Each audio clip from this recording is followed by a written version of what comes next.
Skattbyrði lágtekjufólks lækkar 2% og barnabætur hækka samkvæmt tillögum sem fjármálaráðherra kynnti í dag. Breytingarnar kosta ríkissjóð 18 milljarða á ári. Forystumenn stærstu verkalýðsfélaga landsins lýsa yfir vonbrigðum með tillögur stjórnvalda og segja að þær hafi gert af engu vonir að hægt væri að hleypa glæðum í kjaraviðræðurnar.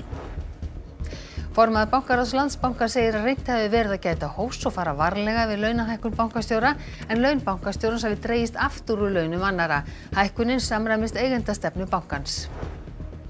Framkvæmdir við nýjan skóla, leikskóla, íþróttahús og sundlaug eru hafnar í Reykjanesbæ. Áætlaður kostnaður rúmir 5 milljarðar króna. Bæjarstjóri segir að bærinn hafi ekki efni á framkvæmdunum sem stendur. Volodymyr Zelensky, maðurinn sem gæti orðið næsti forseti Úkraínu, þekktastur fyrir að hafa leikið forseta Úkraínu í vinsælum sjónvarpsþáttum. Rétt eins og persóna sem hann leikur vill Zelensky berjast gegn spillingu.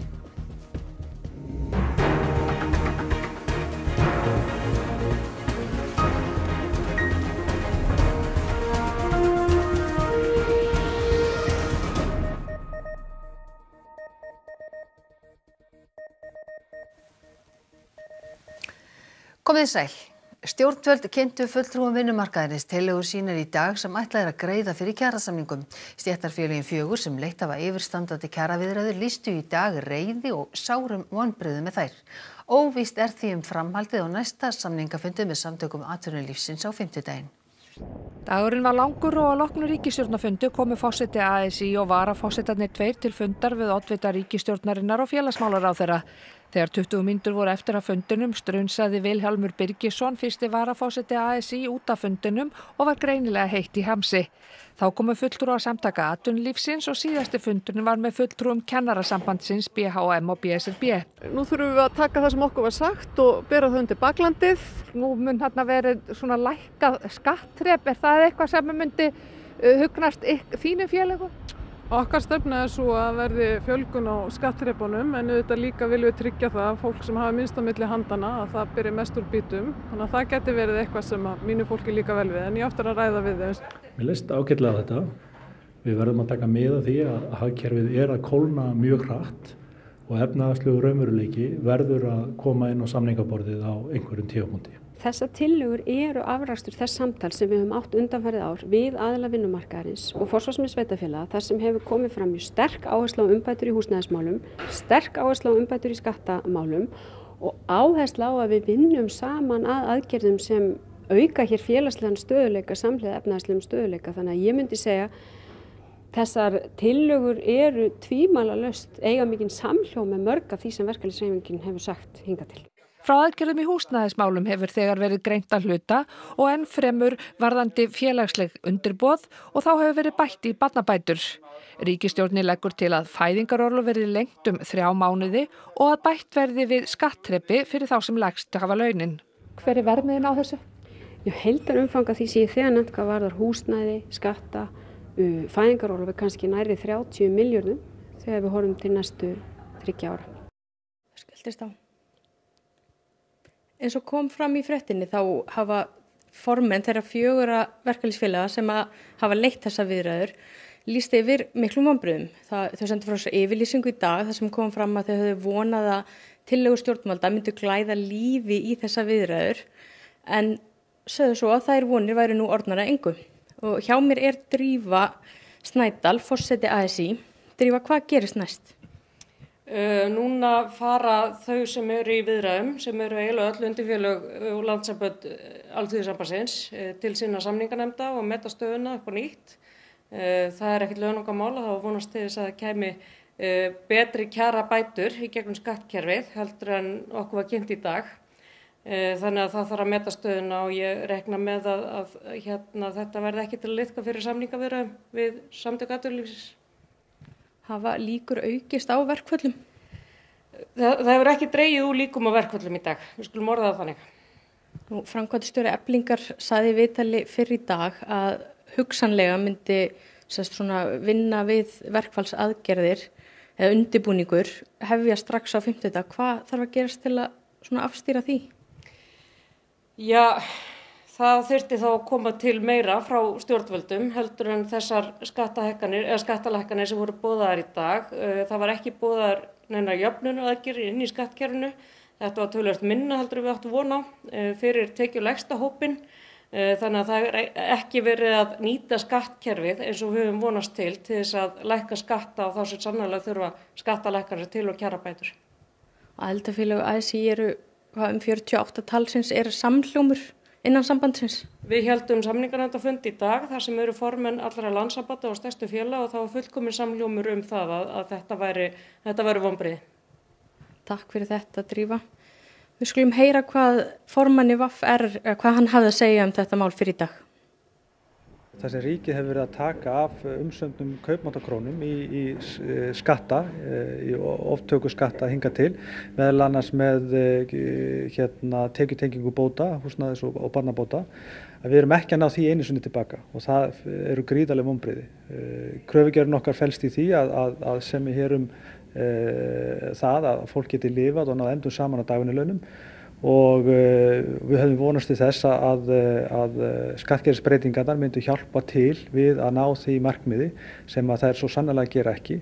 Þannig að krafa stendur þá rauninni á Samtök atvinnulífsins að ná því markmiði. Ég myndi segja að mín tilfinning er svo að staðan er grafalvarleg.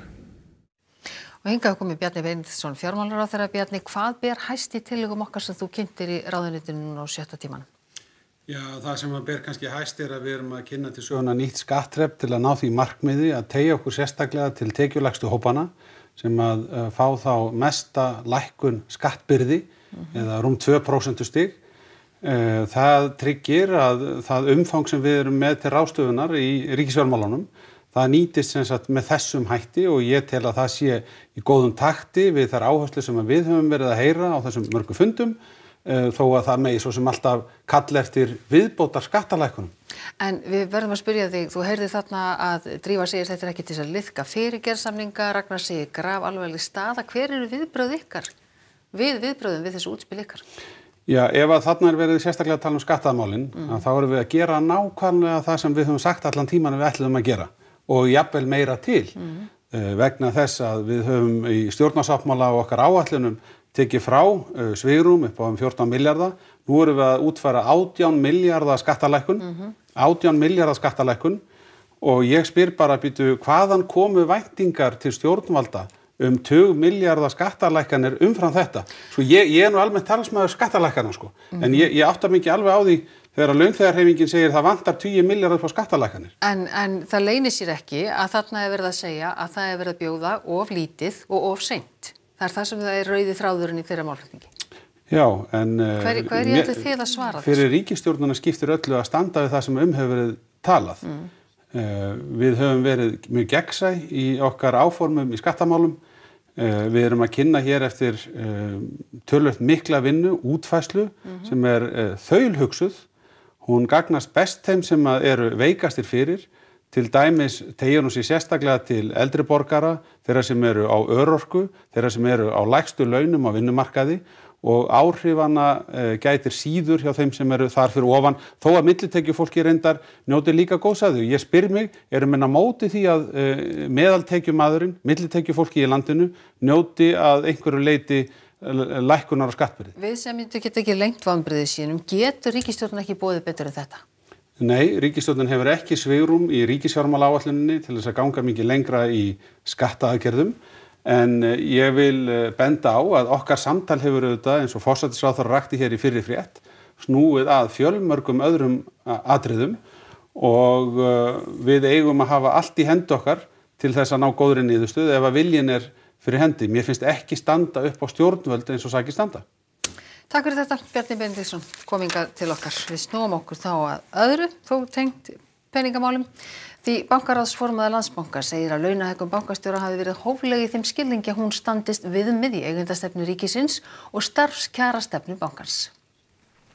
Launahækkun bankastjóra Landsbankans hefur verið Bankasýsla ríkisins kallaði eftir skýringum frá bæði Landsbankanum og Íslandsbanka sem einnig hefði hækkað laun síns bankastjóra. Í svari Landsbankans er meðal annars vísað í eigendastefnu sem tók gildi 1. júlí 2017 þar sem kveðið er á samkeppnishæf en hófleg laun og ekki leiðandi. Formaður bankaráðsins segir launahækkunina hóflega. Hún hófleg í þeim skilningi að þetta það viðmið sem í eigendastefnu ríkisins og innan viðmiða í okkar starfskjarastefnu. Forsætisráðherra, fjármálaráðherra og fleiri hafi gagnrýnt hækkunina og sagt hana ekki hóflega. Helga Björk segir að þegar lögum þetta hafi verið breytt, hafi bankinn verið að ráða nýjan bankastjóra. Bankastjóralaun í Landsbankanum hafi dregist aftur úr launum stjórnenda hinna stóru bankana og ljóst hafi verið að nýr hæfur bankastjóri fengist ekki á launum forvera síns sem var með nærri 2,1 milljón á mánuði. Lilja Björk Einarsdóttir var ráðin á þeim launum í janúar 2017 og í ráðningarsamningi kveðið á að launin hækkuðu í 3.250.000 í júlí það ár og við síðustu endurskoðun, sem árleg, fóru launin í 3,8 milljónir króna. Þannig að þessi bankstjóri fer úr tæplega 2,1 eða ekki upp í 3,8. Það rétt. Sem 1,7 milljónir. Það rétt. Það hóflegt? Það má alveg deila það, en það innan þessa ramma sem okkur var settur og í samræmi við starfskjarastefnu bankans sem að hluthafa bankans samþykkja á aðalfundum.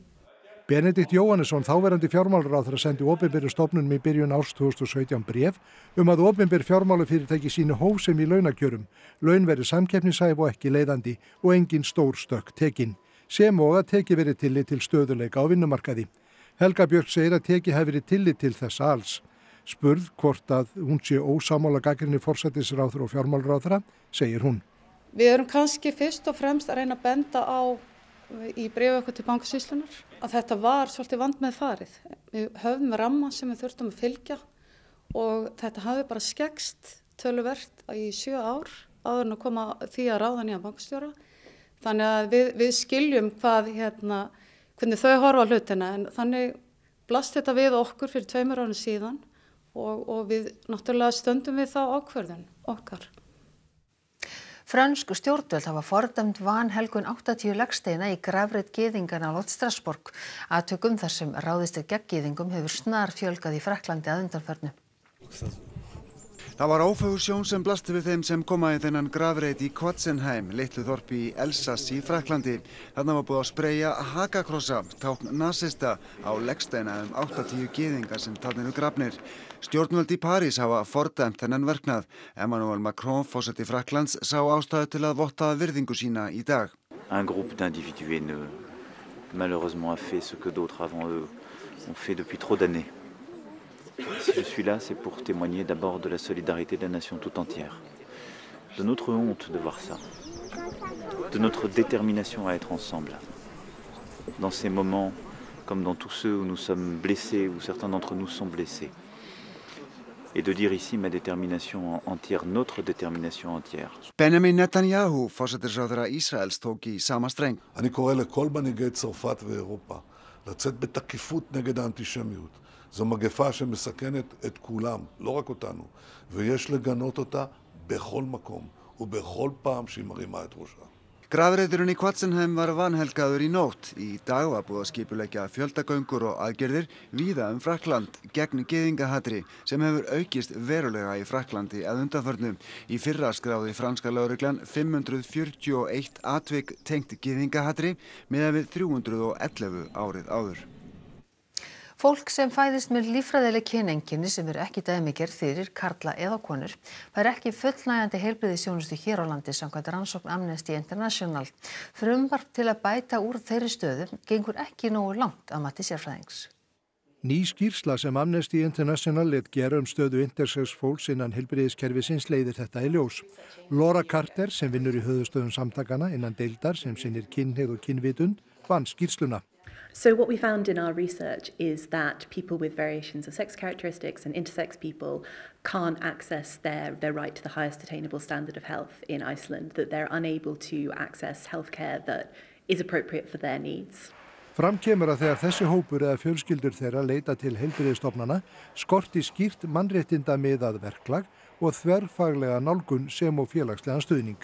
The people that we spoke to in Iceland with variations of sex characteristics found that they were not treated by the health establishment according to the medical needs that they have, that they weren't necessarily able to access healthcare that was appropriate for their needs, for their biology, that instead there is a sense in Iceland that people with variations of sex characteristics need to have their bodies normalized or need to be treated as if they are close but not quite to male or female, rather than necessarily recognising the diversity of sex characteristics and bodily diversity.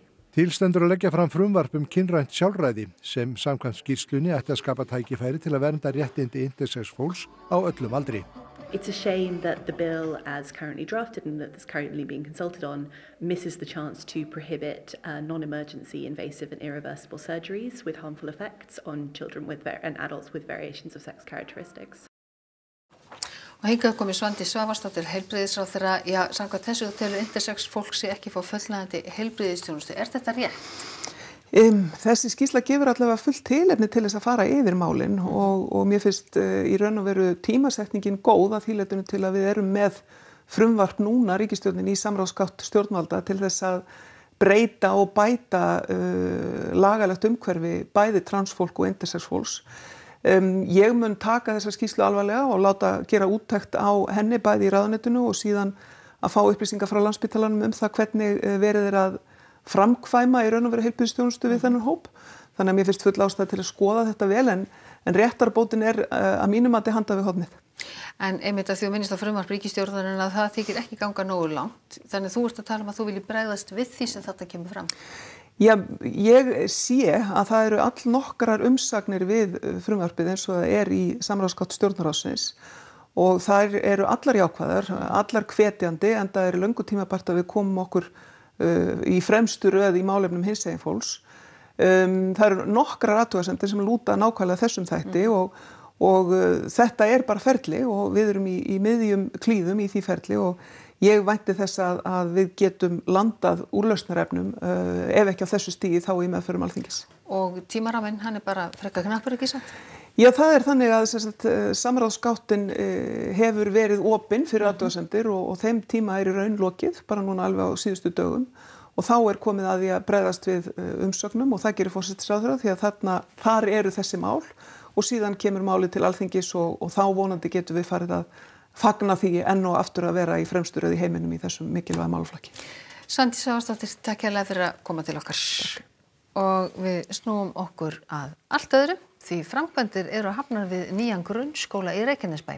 Framkvæmdirnar eru þær umfangsmestu sem bærinn hefur ráðist í og áætlaður kostnaður rúmir 5 milljarðar króna. Íbúum Reykjanesbæjar hefur fjölgað þriðjung á nokkrum árum og nú er svo komið að bærinn er orðinn fjórðastærsta bæjarfélagið á Íslandi með tæplega 19.000 íbúa. Fjárhagsstaða Reykjanesbæjar var mjög slæm á árunum eftir hrun en samhliða fjölgun íbúa hafa tekjur aukist og fjárhagsstaðan batnað. En þessari fjölgun fylgja vaxtaverkir til dæmis þegar kemur að innviðum. Til þess að bregðast við mikilli fjölgun barna eru hafnar framkvæmdir við fyrsta áfanga Stapaskóla í innri Njarðvík. Auk grunnskóla verða í byggingunum leikskóli, íþróttahús, sundlaug, útibú frá tónlistarskólanum, félagsmiðstöð og bókasafn. Og með þessu eru þið svolítið að bregðast við fjölgun íbúa hér eða hvað? Já, og sérstaklega í þessu hverfi innri Njarðvík, þar hefur vöxturinn verið hvað mestur núna undanfarið og má segja að þar opni ný eða séu teknar í notkun nýjar íbúðir bara daglega. Stapaskóli er umfangsmesta framkvæmd sem ráðist hefur verið í Reykjanesbæ. Samtals verða byggingarnar rúmlega 10.000 fermetrar, þar verður pláss fyrir 600 nemendur og áætlaður kostnaður er rúmir 5 milljarðar króna. Hafið þið efni á þessu? Þetta er mjög góð spurning. Við erum að byggja til langra framtíðar. Svona hús þurfa að standast tímastönn í gegnum 10 ára og það má vel vera að við höfum ekki efni á því núna akkurat en framkvæmdir eru hafnar og við sjáum fram að þegar þessi skóli er búinn, það eru nokkur ár í að þessari framkvæmd ljúki og þá verður hagurinn orðið betri. Heilt yfir segir Kjartan að vel gangi að takast á við mikla fjölgun íbúa, mikið af íbúðarhúsnæði sé í byggingu á sama tíma og fasteignaverð hækkar. En eins og komið hefur fram í staðarfjölmiðlum hér og víðar undanfarið þá erum við ekki ánað með viðbrögð ríkisins við þessari fjölgun. Það er að segja hvað varðar ríkisstofnanir eins og heilbrigðisstofnun og fleiri slíkar og höfum verið að ýta eftir alvöru viðbrögðum þaðan og það er helst þar sem að skóginn kreppir. Og þá víkur söguna Kastljósi, það verður lengri kantinum í kvöld eða hvað, Einar og Sigríður Hagalín? Jú, þátturinn í kvöld verður veglegur og helgaður samfélagsmiðlunum og snjallvæðingu samfélagsins. Já, hvaða áhrif hefur ný tækni á það hvernig við hegðum okkur gagnvart hvert öðru? Hvernig við kjósum og hvernig samskipti eigum við, til dæmis við börnin okkar? ég veit alveg hún heyrir í mér, þú veist, hún bara kýs held ég að vera í svona, að fókusa í símanum að lesa eitthvað grein, að klára þessi grein og svo tala við mig í staðan fyrir svona. Hún meira svona, já, hún meira fókusið í símanum heldur en mér. Samskiptin verða oft svolítið hæg og ekki mjög góð samskipti. Maður þarf eiginlega, ef maður ætlar að vera með einhver áhugaverð og góð samskipti þá þarf maður oft bara að leggja símann frá sér. Já, við heyrum í þessum flottu krökkum og öðrum gestum á eftir í Kastljósinu. Gestir okkar að koma sér fyrir. Við sjáumst hér að loknum fréttum, veðri og íþrótt. Og að allt öðru, þegar nýr forseti verður kjörinn í Úkraínu í næsta mánuði gæti lífið líkt eftir listinni. Frambjóðendur sem hefur mest fylgi í könnunum leikur forseta landsins í afar vinsælum sjónvarpsþáttum. Þetta Volodymyr Zelensky, daginn sem hann kom til að skila gögnum og staðfesta framboð sitt til forseta Úkraínu. Zelensky hefur enga reynslu af stjórnmálum, en þekkir það hins vegar að vera forseti, allavega í sjónvarpinu. Отож, сенсаційно і вперше в історії України главою держави стає простий вчитель із Києва Василь Петрович Голобородько. Для лідерів світових держав вибір українського народу став певною мірою несподіваним. Í þáttunum Holoborodko kjörinn með 2/3 atkvæða eftir að nemandi hans tekur upp myndband þar sem kennarinn úthúðar auðmunum og gagnrýnir spillingu. Ударения разные, смысл один и тот же. И всем понимаешь, тебе мне нам всем не на маленький, понимаешь, а здоровый такой, пришел нам всем. А меня бы на 1 неделю туда отправили. Если бы можно было, я бы устроил. Кортежи, льготы ваши, дачи, всех вас, чтобы простой учитель жил как президент. А президент этот, жил как учитель. Это я тебе, как учитель истории, говорю. Og fyrir þessa ræðu verður Holoborodko frægur á svipstundu, býður sig fram til forseta í Úkraínu til að berjast gegn spillingu og inngrónum hagsmunum og sigrar með afgerandi mun. Zelensky, leikarinn, hefur nú stofnað stjórnmálaflokk sem ber sama nafn og sjónvarpsþættirnir og aðalstefnumál hans, rétt eins og persónuna sem hann leikur, að berjast gegn spillingu, sem vissulega raunverulegt og útbreitt vandamál í Úkraínu. Zelensky mælist nú með 30% fylgi í skoðanakönnunum, mun meira en aðal keppinautarnir, Julia Timoshenko sem eitt sinn var forsætisráðherra landsins og Petro Poroshenko sem verið hefur í alvörunni forseti Úkraínu síðan 2014. Já, Sigurður, þú ert með svona ekki bestu spá? Nei, það vonskuveður á landinu nótt og sérstaklega á Suðurlandi og það verður talsvert rigning síðst á landinu og síðan slita eða snjókoma eins og sjáum á kortinu austan til, já. En þetta gengur nú frekar hratt yfir, þannig að í fyrramáli þá verður nú svona komin mun hægari sunnanátt sunnanlands, en þá verður aftur á móti komin hríðarveður fyrir norðan. Og það verður svona eitthvað framöndu mótni, en síðan seinnipartina þá verður þetta nú allt gengið niður, en síðan koma nú reynda laðirnar hver að fætur annari. Bara í röðum, hver að fætur annari næstu dag. Þú ferð yfir þetta allt saman hérna eftir, en við ætlum að heyra hvað Haukur Harðarson verður með í íþróttum kvöldsins. Það verður hart barist sæti í undanúrslitum bikarkeppni karla í handbolta þegar Afturelding tekur á móti FH í Mosfellsbæ í kvöld í beinni á RÚV 2. Hlynur Bæringsson landsliðsfyrirliði í körfubolta kveður þegar Ísland tekur á móti Portúgal í Laugardalshöll á fimmtudaginn. Og Manchester United vann sinn 7. leik í röð á útivelli þegar liðið lagði Chelsea í 16 úrslitum ensku bikarkeppninnar í fótbolta. Og þá eru aðrar helstu fréttir kvöldsins. Skattbyrði lágtekjufólks lækkar 2% og barnabætur hækka samkvæmt tillögum sem fjármálaráðherra kynnti í dag. Breytingarnar kosta ríkissjóði 18 milljarða á ári. Forystumenn stærstu verkalýðsfélaga landsins lýsa yfir vonbrigðum með tillögur stjórnvalda og segja að þær hafi gert að engu vonir að hægt væri að hleypa glæðum í kjaraviðræðurnar. Formaður bankaráðs Landsbankans segir að reynt hafi verið að gæta hófs og fara varlega í launahækkun bankastjóra en laun bankastjórans hafi dregist aftur úr launum annarra. Hækkunin samræmist eigendastefnu bankans. Framkvæmdir við nýjan skóla, leikskóla, íþróttahús og sundlaugar hafnar í Reykjanesbæ. Áætlaður kostnaður rúmir 5 milljarðar króna. Bæjarstjórinn segir að bærinn hafi ekki efni á framkvæmdunum sem stendur. Þessum fréttatími lokið og það komið að íþróttum og veðri og svo minnum við á lengri Kastljósþátt að því loknum. Næstu fréttir í útvarpi og sjónvarpi klukkan 10 í kvöld og nýjustu fréttir alltaf á RÚV.